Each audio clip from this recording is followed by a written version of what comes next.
Expected goals and expected assists are great ways to assess a player's potential to score or assist in Fantasy Premier League, but there's a catch. You need a solid sample size to draw meaningful conclusions. For midfielders and forwards, this isn't usually a problem because they take enough shots and make enough assists to get a decent average even after just 4 game weeks. But for defenders, it's a whole different story. Since they shoot and pass less often in dangerous areas, their expected data can be misleading early on. Take Milenkovic from Nottingham Forest, for example. He has an average of 0.29 expected goals per 90 minutes this season. Sounds impressive, right?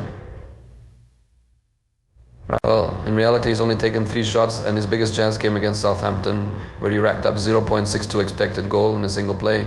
If we remove that outlier, his average drops to just 0.08 expected goal. Big difference. So what can we do? One option is to wait for a bigger sample size. In the meantime, we can also look at other stats that may not correlate directly with goals or assists, but provide a larger sample. For instance, let's look at the full-backs from Tottenham. Porro has an expected goal involvement of 0.21, the same as Romero, who costs less. Should you pick Romero then? Let's dig deeper. Progressive carries. This stat measures how often a player carries the ball forward in the attacking half. Porro averages 2.5 per 90, while Romero has just 0.50. This shows that Porro is much more involved in carrying the ball forward, making him more likely to find himself in attacking positions. Progressive passes. This tracks passes made into the opponent's half. Romero averages 5.25 per 90 minutes, while Porro clocks in at 7. Again, Porro is pushing the ball forward more often. Progressive passes received. This stat measures how many forward passes a player receives in the opponent's half. Romero has just 0.25 per 90. While Porro has 3.5. This suggests Porro is much more likely to receive the ball higher up the pitch, making him a better option for attacking returns. Now back to Romero. His expected goals per 90 this season is 0.16, but he's only taken 4 shots in 4 games. One of those shots had an expected goal of 0.53, which skewed his average. Remove that chance and his average drops to 0.10, which is consistent with last season. Porro, on the other hand, has taken 8 shots, with his biggest chance being just 0.14. Removing that chance wouldn't change his average much, making his numbers more reliable. Another way to predict a defender's performance early in the season when sample sizes are small is to compare with last year's data. Porro had a 0.30 expected goal involvement last season, while this year it's 0.21. You might be tempted to take an average of the two, but that wouldn't account for possible tactical changes this season. Instead, let's compare his progressive stats with last season. Pause the video to take a better look at Porro's stats.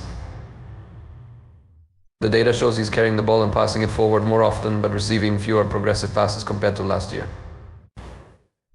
This suggests that Porro's role is slightly more creative this season, as he's more involved in build-up play rather than finishing off chances.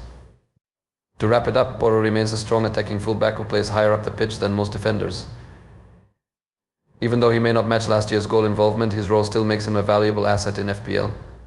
Comparing him to other popular defenders last season, we can see some correlation between ball progression and goal involvement, making it a useful tool in the early season before we have enough expected goal and assist data to rely on. How useful are these data for assessing a defender's potential of attacking threat? Let's take a look at some of the most popular defenders of last season. Between those 3 metrics, the best correlation is between goal involvement and progressive passes received, with a correlation of R20.44. It seems important for a defender to receive progressive passes for boosting their probability of getting involved in a goal. But there is an even better indicator. If we sum all those 3 metrics together, we have the best correlation with R20.56. Pause the video to look at the table. The defenders who had the biggest goal involvement last season are the ones the highest sum of progressive data. That's great news for us, because summing data can make our sample even bigger, thus more reliable. Using this information, we can evaluate the current season defenders in the table below. Those are the most attacking defenders right now. The usual suspect Alexander-Arnold tops the list. Pause the video and study the table very hard before you make any Game Week 5 transfers. And don't forget to hit the like button and subscribe if you would like to see more science-based content.